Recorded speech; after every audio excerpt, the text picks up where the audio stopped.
Hello everyone, my name is Nikhil and welcome to the channel. SSC CGL का notification निकल चुका है। बहुत ही अच्छी गुड न्यूज़ और एक छोटी सी बैड न्यूज़ के साथ। और आज के इस वीडियो में हम लोग डिटेल डिस्कशन करने वाले हैं इसी जॉब के ऊपर, जिसको बिल्कुल भी आइडिया नहीं है सीजीएल क्या होता है। तो सीजीएल का मतलब है कंबाइंड ग्रेजुएट लेवल।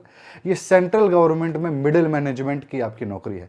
इससे ऊपर सिर्फ यूपीएससी है, वरना इसके ऊपर कोई भी और दूसरी नौकरी नहीं है। One of the top most नौकरी में से एक है हमारी कंट्री का और बहुत ही चहीती, बहुत प्यारी नौकरी है। 17,000 से ज़्यादा पोस्ट हमारी निकली हुई है।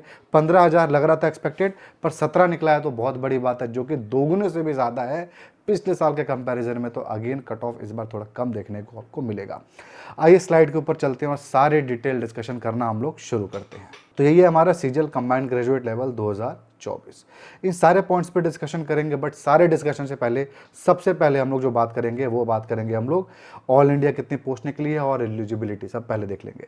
17,727 जो कि बहुत ही ज़्यादा आपकी पोस्ट है। इतनी ज़्यादा पोस्ट के बारे में मुझे नहीं लगता अगले 1-2 साल में भी निकलेगी इतनी ज़्यादा पोस्ट। तो ये गोल्डन अपॉर्चुनिटी है। आपका कंपैरिजन दिखा देता हूँ क्यों मैं ऐसा कह रहा हूँ। देखिए 2024 में अभी कैटेगरी वाइज वगैरह कुछ भी नहीं बताया गया, बस टोटल बताया गया है 17,727। लास्ट ईयर देख लीजिए 8400 आपकी पोस्ट निकली थी। इसको हटा दीजिए। क्यों? क्योंकि इसके अंदर आपकी पोस्टल वाली पोस्ट भी थी ना, तो हटा दीजिए, वो अच्छी खासी थी। तो आपका इसमें जितना कट ऑफ गया था अदर पोस्ट का, उतना ही ऑलमोस्ट इस साल देखने को मिलेगा, क्योंकि आपकी पोस्टल वाली पोस्ट को हटा दीजिए। बाकी जो हमारी अच्छी खासी जो इंस्पेक्टर लेवल की पोस्ट है, सेक्शन ऑफिसर लेवल की पोस्ट है, जो कट ऑफ आपको यहां देखने को मिला था 22 में, ऑलमोस्ट वही कट ऑफ इस बार भी देखने को मिलेगा। ठीक है, 21, 20, 19 आप देख लो कितने कम पोस्ट आए हुए थे। यहाँ तक कि 18 में भी देख लो 11,000 आए हुए थे। तो ये बहुत ही अच्छी गुड न्यूज़ है कि इतनी ज़्यादा पोस्ट आपको देखने को मिल रही है इस साल। तो ये मौका किसी भी कीमत पे आप मत जाने दीजिएगा। अगले कई सालों में ऐसा मौका नहीं आने वाला है। जो बच्चे 2022 में मौका खो दिए थे, उनके लिए यही मौका है इस बार रिडीम कर लेने का खुद को। वैकेंसी देख ली हम लोग, एलिजिबिलिटी देखना स्टार्ट करते हैं। शुरुआत में इन चीज़ों को देख लेंगे। तो देखिए गुड न्यूज़ क्या थी बता दी, बैड न्यूज़ क्या है सबसे पहले बता देता हूँ कि ये हमारी एक पोस्ट हुआ करती थी assistant audit officer, assistant accounts officer. सबसे ज़्यादा लेवल 8 की सबसे बड़ी नौकरी यही हुआ करती थी। इस साल इसका कोई वैकेंसी नहीं है, कोई नोटिफिकेशन नहीं होने वाला है इन दोनों पोस्ट के ऊपर। फिलहाल यही न्यूज़ है। कुछ अपडेट आएगा तो मैं ज़रूर आपको बताऊँगा। ठीक है, यहाँ तक कि नोटिफिकेशन की एलिजिबिलिटी में भी नाम नहीं है। ये लास्ट ईयर की आपकी जो नोटिफिकेशन निकला था ना 2023 देख लीजिए, उसका ये मैंने स्क्रीनशॉट लिया हुआ है। इस साल देख लीजिए, इस साल आपको 34 टोटल पोस्ट है, मतलब 34 अलग अलग तरीके की नौकरियां इसके अंदर हैं।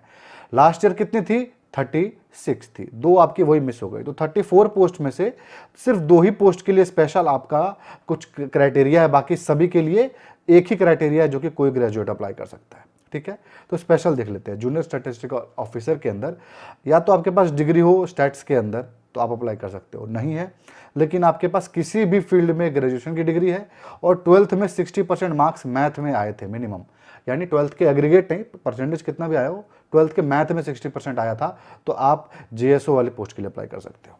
वैसे आपका स्टैटिस्टिकल इन्वेस्टिगेटर ग्रेड 2 वाली नौकरी है, इसके अंदर भी आपकी स्टैटिस्टिक्स की जो डिग्री होगी वो होनी चाहिए। लेकिन अगर आपका ईयर वाइज हुआ था तो तीनों के तीनों साल, सेमेस्टर वाइज हुआ तो 6 के 6 सेमेस्टर में आपको स्टैट्स का एक पेपर होना ही चाहिए, तभी आप इस वाले पोस्ट के लिए अप्लाई कर सकते हो। ये ऊपर वाले से भी ज़्यादा अच्छी पोस्ट है। तीसरा आपका है रिसर्च असिस्टेंट, कहाँ पे? National human rights commission. Assistant वाली जो हमारी पोस्ट है नॉर्मल, ये वैसे ही पोस्ट है। ये लास्ट ईयर इंक्लूड किया गया था पहली बार और ये दूसरी बार इस बार किया जा रहा है। इसके अंदर भी कोई ग्रेजुएट अप्लाई कर सकता है। इसको बस स्पेशली इसलिए लिखा गया क्योंकि ये नई पोस्ट आपकी आई है। डिजायरेबल हटा दीजिए, इसको देखा भी मत करिए।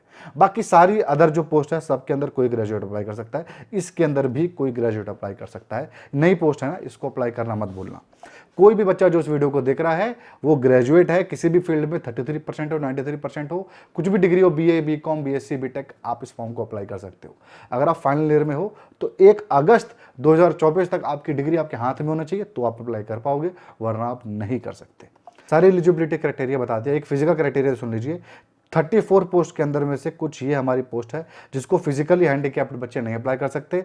इन सारों के अंदर थोड़ा आपका फिजिकल होना चाहिए फिट, तो ही अप्लाई करिएगा, वरना ये पोस्ट आपके लिए नहीं है। हाँ, अगर आप एसएससी सीजीएल के अंदर जो कि इतने सालों बाद आया हुआ है इसमें इंटरेस्टेड है तो मेरी वेबसाइट anuvarnikhil.in, जिस पे आप एसएससी सिर्फ सीजीएल ही नहीं एसएससी के सारे सरकारी नौकरी जितनी भी निकालती है सबका मात्र 99 रुपये में मॉक टेस्ट परचेस कर सकते हो। आपके सामने है यहाँ पे एसएससी सीजीएल का आप section wise, current affairs, topic wise, practice test, mock test, previous year papers को भी एज अ मॉक टेस्ट दे सकते हो। आपके सामने दिख रहा होगा टायर 1 टायर 2 दोनों इसके अंदर आपके इंक्लूडेड हैं। समझ में आ रहा है आपको? ये सेक्शनल टेस्ट आपके सामने दिख रहा है, 24 यहाँ है, 15 यहाँ अवेलेबल है।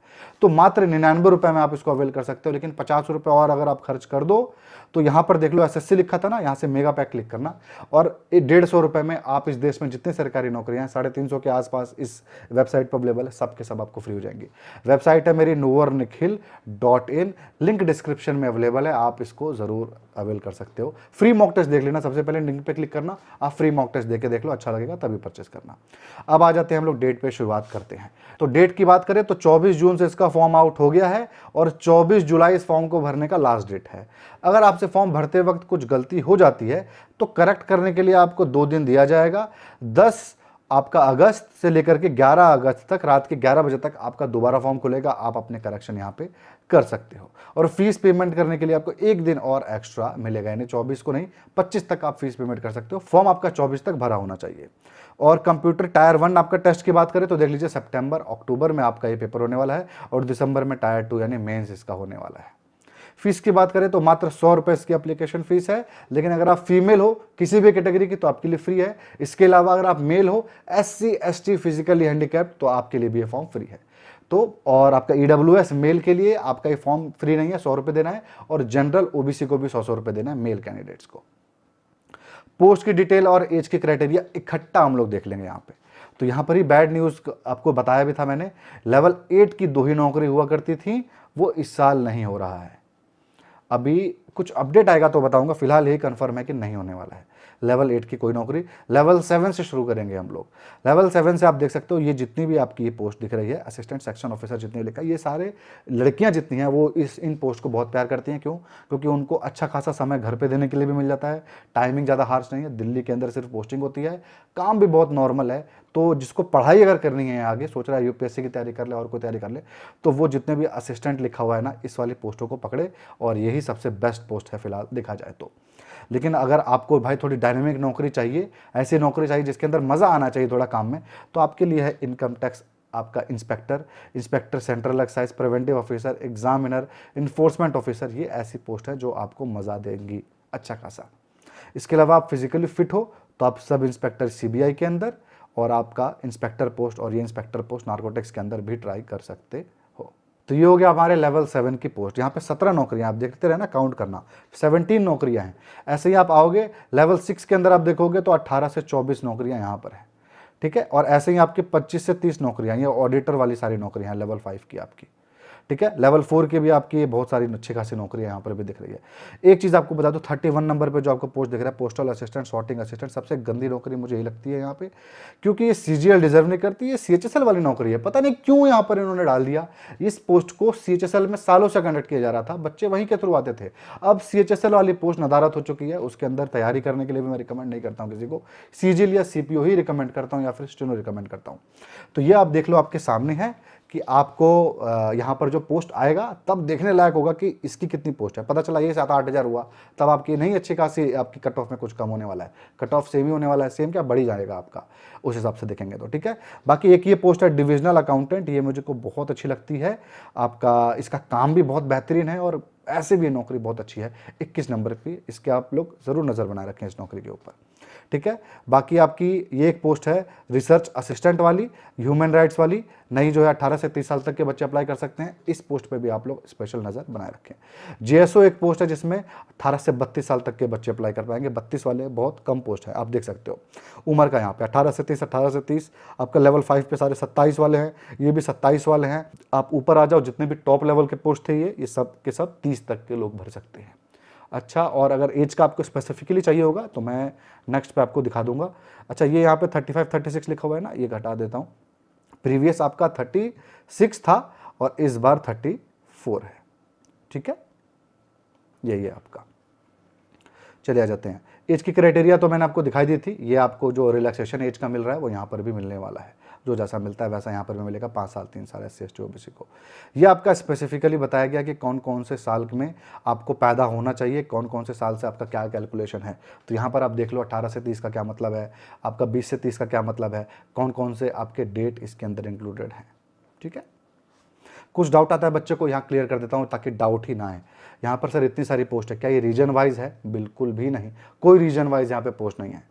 यहाँ पर पोस्ट हमारी क्वालिफिकेशन वाइज है और पोस्ट वाइज है। क्वालिफिकेशन मैंने आपको बता दिया क्वालिफिकेशन वाइज, और सैलरी के हिसाब से, लेवल के हिसाब से भी मैंने आपको पोस्ट वाइज बता दिया। तो क्या इन दोनों का फ़र्क आपके एग्ज़ाम सेंटर पे पड़ता है? बिल्कुल भी नहीं। आप किसी भी पोस्ट के लिए अप्लाई कर लीजिए, कहीं पर भी कुछ भी कर लीजिए, एग्जामिनेशन सेंटर आप इंडिविजुअली कहीं पे भी चुन सकते हो। एग्जामिनेशन सेंटर जल्दी चुन लेना, फॉर्म जो आपका लास्ट डेट होगा उससे 10 दिन पहले तक सारे सेंटर भर जाते हैं, ऑलमोस्ट दूर दूर के सेंटर ही बचते हैं, कोई भी बड़े शहर के सेंटर नहीं बचने वाले। दिल्ली में आप चाहते हो, गुड़गांव में चाहते हो, कहीं पर भी नहीं बचेगा, आपको जयपुर जाना पड़ेगा। आप दिल्ली से हो तो, आप जयपुर से हो तो जयपुर में भी आपको दूर भेज देंगे, कुकस भेज देंगे कहीं पे आपको सेंटर। तो आप समझ रहे होगे, अच्छा खासा आपको यहाँ पे एग्जामिनेशन सेंटर से प्रॉब्लम फेस करना पड़ेगा। इसलिए आप पहले ही 20 दिन के अंदर इस फॉर्म को भर दीजिएगा। मैं कहूँगा पहले 15 दिन में भर दो, स्टार्टिंग के 5 दिन छोड़ दो और लास्ट के 10-15 दिन छोड़ दो, बीच के 10 दिन के अंदर आप इस फॉर्म को भरो। ठीक है, और पोस्ट सिलेक्शन की डिटेल, इतने सारे पोस्ट है, इसमें से क्या एक पोस्ट को अप्लाई करना है, मल्टीपल को अप्लाई करना है। आप चाहो तो सारे के सारे पोस्ट को अप्लाई कर सकते हो, 1 2 3 रैंकिंग देनी पड़ती है, लेकिन अब प्रीलिम्स में हटा दिया है, वो मेंस में कर दिया है, तो इसकी टेंशन भी लेने की जरूरत नहीं है। आप एक साथ सारे के सारे पोस्ट के लिए एलिजिबल हो। ठीक है, तो ये हो गया आपके सामने। हाँ, पोस्ट आपको जरूर चुनना है यहाँ पे। अगर आप JSO अप्लाई कर रहे हो तो आपका पेपर अलग होने वाला है ना, तो यहाँ पर आपको वो चीज़ जरूर चुननी पड़ेगी। तो आपको समझ में आ गया एग्जामिनेशन सेंटर के बारे में और बाकी डिटेल के बारे में। फाइनल ईयर के बच्चे अप्लाई कर सकते हैं कि नहीं, मैंने बता दिया आपको, बिल्कुल यहाँ पे कर सकते हैं। प्लीज़ आप इस चैनल को सब्सक्राइब कर लो यार, इस वीडियो को भी लाइक करो, चैनल को तो जरूर सब्सक्राइब करना और बेल आइकन भी दबा देना। सैलरी और प्रमोशन के बारे में बता दूं तो देखिए, लेवल 8 तो इस बार है ही नहीं, तो हटा देते हैं। लेवल 7 का आप लोग देख लीजिए, मोटा मोटी यहाँ पे सारा का सारा जोड़ जाड़ के ये आपका सिटी वाइज सैलरी लिखी हुई है, 66, 63, 57, यही आपकी सैलरी है। इसके अंदर अभी के डेट में आप थोड़ा सा हाइक और ले लीजिए कि इसके अंदर जो सैलरी है 39.5 दिख रहा है आपको, ये आप 42-43 ले लीजिए, इसको आप 47 ले लीजिए, इसको आप 56-57 ले लीजिए, इसका आप 70,000 रुपये के आसपास सैलरी लेके चलिए। तो ये आपको सैलरी देखने को मिलेगा। 40,000 से लेकर के आपका 75,000 तक यहाँ पर आपको सैलरी देखने को मिलेगा। ठीक है, एग्जामिनेशन पैटर्न के ऊपर आ जाते हैं। 3 प्रोसेस है आपका, प्रीलिम्स, मेंस और स्किल टेस्ट। स्किल टेस्ट सारे पोस्ट के लिए नहीं है, बस किसी किसी पोस्ट के लिए है, मैक्सिमम किसी पोस्ट के लिए नहीं है बेसिकली। प्रीलिम्स और मेंस एग्जामिनेशन है, 1/4 नेगेटिव मार्किंग है, यानी 0.5 मार्क्स का, क्योंकि 2 मार्क्स का यहाँ पे एक क्वेश्चन आता है। एग्जामिनेशन पैटर्न देख लो, प्रीलिम्स का आपका ये है, रीजनिंग आपका जनरल अवेयरनेस, क्वांट और इंग्लिश में 25-25 क्वेश्चन, एक एक क्वेश्चन 2 मार्क्स का, तो 50-50 मार्क्स, तो 100 क्वेश्चन 200 मार्क्स सॉल्व करने के लिए आपको 1 घंटा यहाँ पे मिलने वाला है। ठीक है, इंग्लिश हिंदी दोनों भाषाओं में होगा। मेंस का देख लीजिए, मेंस का थोड़ा कॉम्प्लिकेटेड है। सेक्शन 1, सेक्शन 2, सेक्शन 3, यहाँ पे सेक्शनल कट ऑफ है, यानी मॉडल 1 मॉडल 2 के अंदर अलग से पास होने की जरूरत नहीं है, लेकिन दोनों को मिला करके एक सेक्शन में आपको पास होना है। यानी मैथ जैसे एक पेपर है, रीजनिंग का एक पेपर है, मैथ में अलग से, रीजनिंग में अलग से पास नहीं होना, इन दोनों को मिला करके आपको सेक्शन 1 बनता है और सेक्शन 1 में पास होना है। ऐसे सेक्शन 2 में भी आपका इंग्लिश और GA को मिला करके पास होना है, और सेक्शन 3 में आपको कंप्यूटर और आपका डाटा एंट्री स्पीड, अगर ये आपका आप इसके लिए एलिजिबल हो तो आपको इन दोनों को मिला के पास होना है। ठीक है, इसको डिटेल में देख लेते हैं। पेपर 2 टायर 2 हमारा आ गया। पेपर 1, पेपर 1 के अंदर हमारा सेक्शन 1 और सेक्शन 2 है। आइए इसको अच्छे से देखते हैं।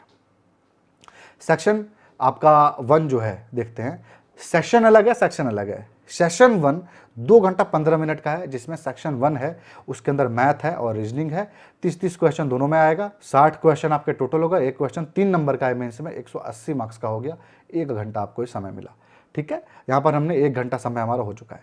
फिर आपका सेक्शन 2 है इंग्लिश का और जनरल अवेयरनेस का। इंग्लिश के 45 क्वेश्चन, GA के 25 क्वेश्चन, आपके 70 क्वेश्चन हो गए। एक क्वेश्चन 3 मार्क्स का, तो 210 नंबर का आपका ये पेपर हो गया। यहाँ पर भी आपको 1 घंटा अलग से मिलेगा। सेक्शन 2 के अंदर 1 घंटा, सेक्शन 1 के अंदर 1 घंटा, 2 घंटा हो गया। 15 मिनट कहाँ गया? 15 मिनट में एक आपका कंप्यूटर का पेपर होने वाला है। मैं स्क्रीन से हट जाता हूँ। 15 मिनट में आपका एक कंप्यूटर का पेपर होने वाला है। ठीक है, ये आपका 20 क्वेश्चन होगा, एक क्वेश्चन 3 मार्क्स का, तो 60 मार्क्स का, 15 मिनट मिलेगा। सेक्शन 1 आपका जो है वो खत्म हो गया, सॉरी सेशन 1 आपका खत्म हो गया। सेक्शन 1 2 3 इसके अंदर आ जाते हैं। अब यहीं पर एक 15 मिनट का डाटा एंट्री का स्पीड टेस्ट होगा, अगर आप उस पोस्ट के लिए अप्लाई करोगे जिसमें डाटा एंट्री का टेस्ट होना है। ठीक है, बस उसके बाद आपका जो पेपर 2 है वो सिर्फ और सिर्फ आपके स्टैटिस्टिकल वाली पोस्ट के लिए है। पेपर 3 इस बार है ही नहीं, क्योंकि हमारी assistant audit officer, account officer की पोस्ट नहीं है। ठीक है। तो बस पेपर 2 है स्टैट्स का पेपर, 100 नंबर का एक ही पेपर, उसी को देना है जो स्टैटिस्टिक्स वाली पोस्ट को अप्लाई कर रहा है। तो ये हो गया हमारा मेंस का एग्जामिनेशन पैटर्न। इसके बाहर से कुछ भी आपको मतलब कहीं और से समझने की जरूरत तो है ही नहीं। ये हो गया सारा, यहीं लिखा हुआ है पेपर 2 के अंदर आपका जेएसओ वाला जो पोस्ट है और आपका स्टैटिस्टिकल इन्वेस्टिगेटर ग्रेड 2 है, इन दोनों के अंदर आपको ये पेपर देना है। ठीक है। सिंगल किताबों के बारे में बात करेंगे, ऐसी किताब के बारे में बात करेंगे जिससे आपको कोचिंग लेने की जरूरत नहीं है, सिर्फ किताबों से आपका एग्जामिनेशन निकल जाए। तो ये गाइड आपने ले लिया जिसके थ्रू आप कॉन्सेप्ट को समझोगे।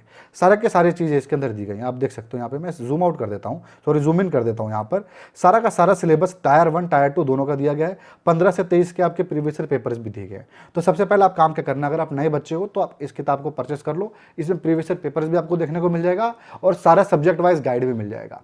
ये आपका बेसिक पार्ट हो गया, आपने इस किताब को खत्म कर लिया। ये किताब आराम से आप चाहो तो 1 मंथ के अंदर पूरा बढ़िया से खत्म कर सकते हो।